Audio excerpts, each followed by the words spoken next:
Good day and welcome to another exciting episode of Insider's View. I'm your host, Melissa Handrahan. Today we have a very special guest who's going to talk about Canada-India Free Trade Agreement. He's none other than the Member of Parliament for Brampton-Springdale, Mr. Parm Gill. He used to be the Parliamentary Secretary to the Minister of Veteran Affairs, but currently holds the exciting post of Parliamentary Secretary to the Minister of International Trade. So congratulations to you, Parm. Thank you very much. It's an honor and a pleasure to be here with you once again, Melissa. And thanks for allowing me the opportunity to share some of the government policies with your viewers. Well, we're excited to know the inside scoop. So please do share what is happening with this Canada-India Free Trade Agreement. Well, you know, I'm sure Canadians understand Canada is a trading nation. Our economy depends, about 60% of our GDP is directly linked with trade. And, 1 out of 5 jobs are dependent on trade. And our government has had a very ambitious agenda when it comes to trade. Since we took office, since 2006, Prime Minister Harper came on board. We have signed 38 free trade agreement with countries around the world, the largest and the latest being with the European Union. Recently, as you, and I'm sure your viewers know, even NAFTA, the North America Free Trade Agreement, was signed during the Conservative era, during Brian Mulroney back early in the 1990s.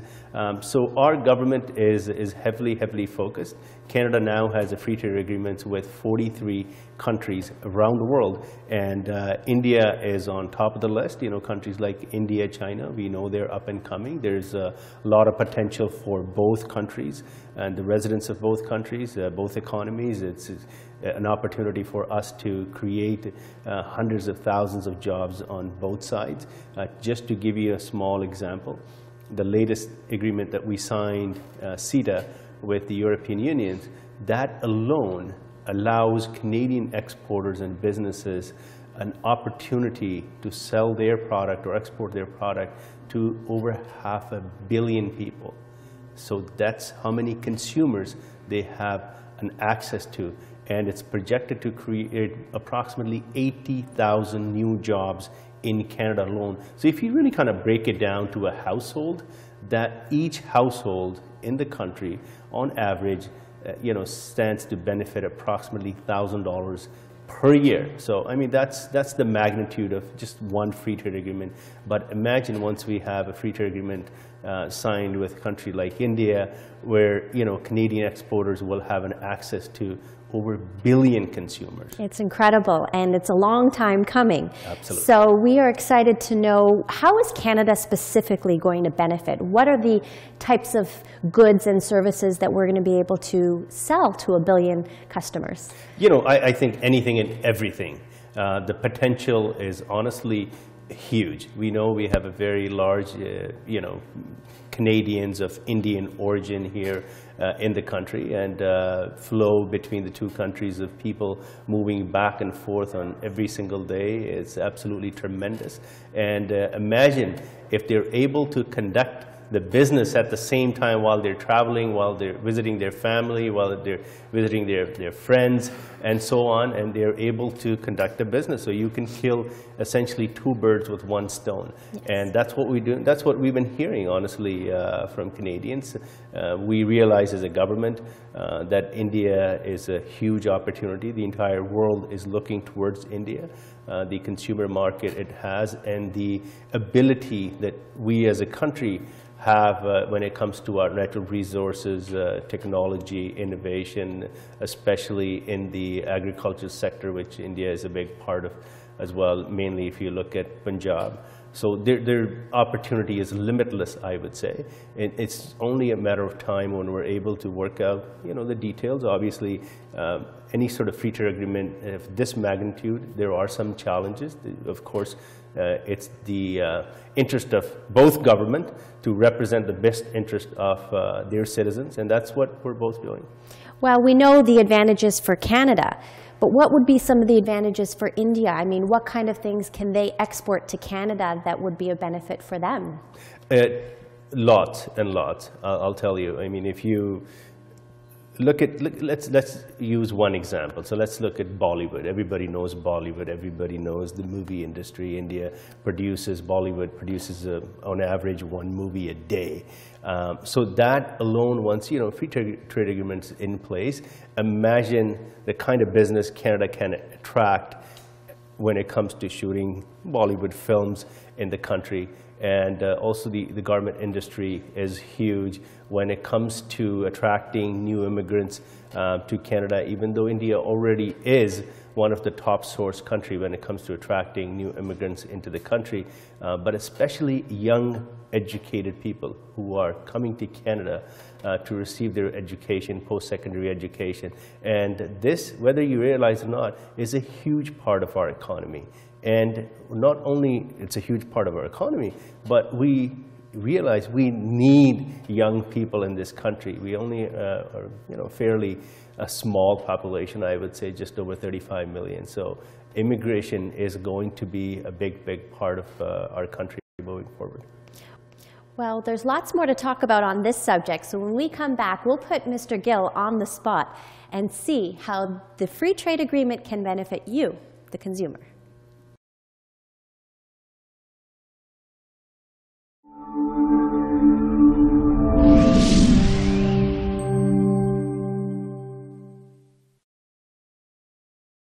Welcome back, and as promised, I'm going to put MP Parm Gill on the spot. So we want to know, if you were living in the constituency and somebody came and asked you, what do you think, Parliamentary Secretary, would be the best thing for me to export to India so I can capitalize on this free trade agreement? What would be your advice to them? Honestly, it entirely depends on what as a small business or a medium business owner, what your interest is. As I mentioned earlier, if you look at India alone itself, I mean, you're looking at over 1 billion consumers. So anything that you can produce, anything you can come up with, basically, India needs that. So especially when it comes to technology, when it comes to innovation, India has a huge, huge demand. So I think the opportunities there are absolutely limitless. And don't just I would say keep your focus limited just to India. We now have free trade agreements with 43 countries around the world. European Union is a huge, huge market. Access to over 500 million consumers. Look at south of the border, look at US, look at Mexico, look at some of the other countries. China? Absolutely, China, huge, up and coming as well. We also, as of January 1st, 2015, the Korean Free Trade Agreement just kicked in as well. So look at that side of the world as well. The opportunity, are limitless. We all know the global economy is very interconnected. Right now, you can sit on your computer and you can conduct business virtually anywhere around the world. So of course, India is going to be a huge market up and coming. Of course, we have a bit of I guess love with India because we all have some sort of association with India, whether it's family, friends, whether that's where we were born, brought up. But I would say as a business person, look all around you, look around the world, because Canada is a trading nation. Canada's economy does depend on trade, and around the world, Canada is known as a role model, is very respected. The products that are manufactured in Canada are very, very well received around the world. So explore all the opportunities. One of the other things I like to point out is recently our government also launched another initiative. It's called Go Global. So the entire infrastructure of international trade, foreign affairs, CETA, you name it, every single person has been tasked by the government to provide help around the world when it comes to trade. So we now have commissioners around the world, trade commissioners, that are there to help you. There is absolutely no cost for you to go reach out to these individuals in whatever country you are seeking to do business with, and they're there to help you. Minister Fast has also recently launched these seminars. A couple of weeks ago, we had a seminar in Kitchener-Waterloo. About a month ago, we had a seminar here in Mississauga. Last week, we had a seminar in Edmonton. So we're having these seminars where we're going out in the communities and reaching out to small and medium businesses that have all sorts of different questions in their mind. If I want to take my product at the international level, if I want to export, how can I go about doing it? So these are the seminars where we bring all of these different experts, government officials, all in one room. They're there to answer your questions, give you all of the information that you need, and some of the things you need to be aware of when you are sending your product and what you need to do. So we have government agencies such as Export Development Canada, EDC, that will help you with the funding. If you are selling overseas, we also have the Canadian Government Corporation that also, if it's a large contract between sort of two governments, sometimes governments want to make sure that whatever you're exporting or importing is covered, that companies get paid. So the government agency is also able to now step in and sign a contract on your behalf, basically, which kind of gives you some assurance. It gives the other country, and whether it's a customer on the other side, whether it's a supplier on the other side, it also gives them some sort of assurance that yes, A will get the product, and B, on the other side, you'll get the money. Yes, because it can be a very daunting task, and as you pointed out, there are government services available, but how does the average person go about finding out about these seminars, getting in touch with the trade commissioner? Melissa, there are approximately 1 million small businesses we have in the country, and out of the 1 million, currently there are only about 40,000 that are actually exporting their product or service outside of our borders, so whether it be US, Mexico, or European Union, wherever else, so you can imagine, out of almost 1 million businesses, only 40,000 are actually taking steps. So the majority of that 1 million have no idea. Maybe they don't have the information, maybe they don't know the know-how, and that's where we feel as a government we have a responsibility to provide any sort of assistance we can to make sure our businesses are successful. It's all about small and medium businesses that are the backbone of our economy, that create jobs, that help pay taxes. At the end of the day, government doesn't just print money. This is the taxpayers' money, and we got to be responsible with, and we got to make sure that we use it wisely. And also, Canadians are looked after, businesses are looked after. We've introduced recently many initiatives just to help Canadian families, because we know it's difficult sometimes to make ends meet.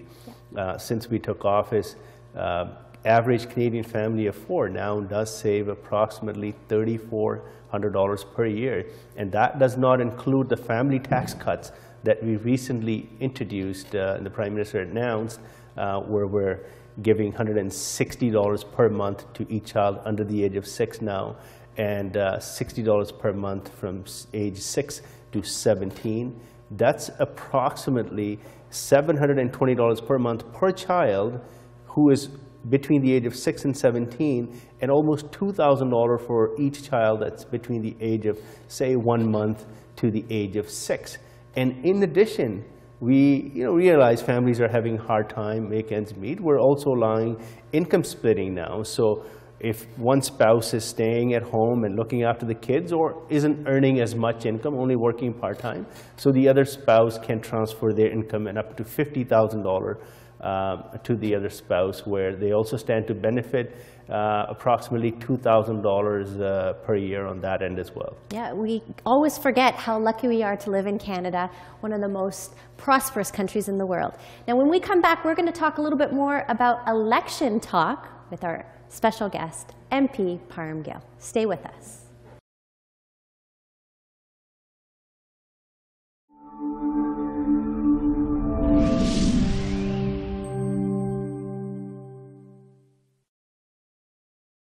Welcome back. We're going to wrap up with a little bit of Canada-India free trade talk, as well as election talk with our special guest, MP Parm Gill. So Parm, we've been talking a lot about the free trade agreement, and before we switch topics, I want to know, there have been the community's been talking about this free trade agreement going on and on and on. There's been stalls in it being implemented, and we want to know where we are in the process and when you think likely this might come into effect. Well, You know, Melissa, as you can understand, this is a very comprehensive agreement.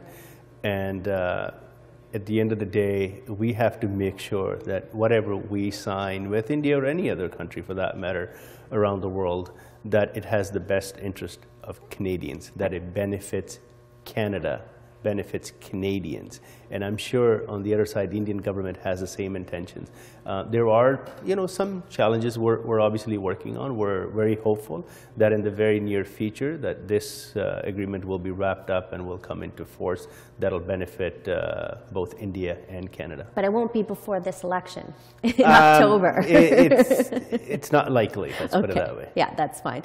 But we'd like to now move into that topic because it's an election year, and we all know that everything gets put into perspective. The nerves get all worked up because Absolutely. We don't know what's going to happen, but we'd like to get some of your predictions because I guess your riding in particular is going to be changing. So tell us which riding you're going to be running in and maybe a little bit about how all of this growth in Brampton is affecting the election.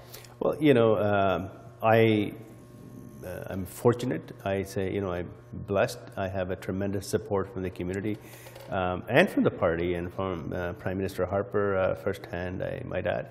I've been nominated in the new riding of Brampton North, which I would say about 80 to 85% is of my existing. I do pick up about 15% new area that I currently don't represent, but for the most part, it's kind of same. The name changes from Brampton Springdale to Brampton North. We're getting 2 additional ridings in the city of Brampton. We're going from 3 to 5. We know Brampton is, you know, one of the fastest growing cities in North America, and then that obviously reflects. We want to make sure that you know, every region in the country gets a proper representation, and that's why we're getting 2 new ridings. In terms of an election, you know, at the end of the day, it's Canadians that have to decide whether they are going to allow another mandate to our government. But I can tell you firsthand, all of the feedback that I'm getting from my constituents or when I'm traveling around the country, for the most part, Canadians are very happy the way Prime Minister Harper and our government has tackled the economy. Especially when you look at some of the other countries south of the border, US, some of the European countries are still struggling. We have a best job creation record in the world. We've created 1.2 million net new jobs since the recession first started in July 2009. So we have a strong record. We're still keeping taxes low. Canadians, for the most part, I think, are happy with the direction that the country is headed in. We will continue to work on that. There's still a lot of work that needs to be done. But at the end of the day, you know, I don't take anything for granted. I will accept the verdict of Canadians and especially the voters in my riding, Brampton North. Okay, well, let's talk a little bit about when the election might be, because there's some speculation it could be a spring election. Others say they'll go to the fixed date, which is October of 2015. So what's your prediction? You know, I think the Prime Minister has been very clear on this issue. I know there's speculation in the media that we might be going in spring. We have a fixed election date, which is October 19, 2015. I have absolutely no reason to believe that the election is going to occur anytime before that. I am certain. And you know, then again, you never say never, because you never know if there is such a challenge facing the country that the government needs to, for whatever reason, call an election earlier. But I doubt that very much. Under the current climate, under the current circumstances, I am very convinced that we'll have an election on October 19, 2015. Okay, well, it's going to be a tough election because, of course, Prime Minister Harper will be running against the Liberal leader, which is Justin Trudeau, and the NDP leader, which is Thomas Mulcair. And there's some sort of stardom attached to Mr. Trudeau. And I want your opinion basically on how you think this is going to play out in the community and across the country, especially because Mr. Trudeau's father was very, very popular with the South Asian community, in particular here in Brampton. So what is your take on how people are going to perceive the son and how he will fare against Mr. Harper? You know, what I would say is I think we've seen this movie before. We've seen other leaders, whether it's the NDP, whether it's the Liberal Party, whether it's Michael Ignatieff, whether it's Paul Martin, whether it was Stefan Dion. You know, similar speculation was going on at the time as well. But at the end of the day, electing someone into an office as a prime minister or a government is a very, very serious task. It's a very, very serious job, and it's not by any means an entry-level position. And Canadians will come to know that. I mean, overall, if you look at even the current environment in terms of some of the projections in the polls, the Conservative Party, Conservative government is doing very, very well. And I'm very encouraged by those numbers. And like I said, the feedback that I receive at the ground level directly from my constituents, I feel very positive that Canadians will put their trust in the Conservative government and in the right leader who is, what's the word that I'm looking for, appreciated, admired around the world by other leaders for his handling of the economy. And I have no doubt that Canadians will realize that on Election Day. Well, there's a lot to be said on that front, but there will be more to come on Insider's View. Thank you very much, Mr. Gill, for joining us today. Thank you very much. My pleasure. And we hope that you'll join us next time. I'm Melissa Handrahan. Bye for now.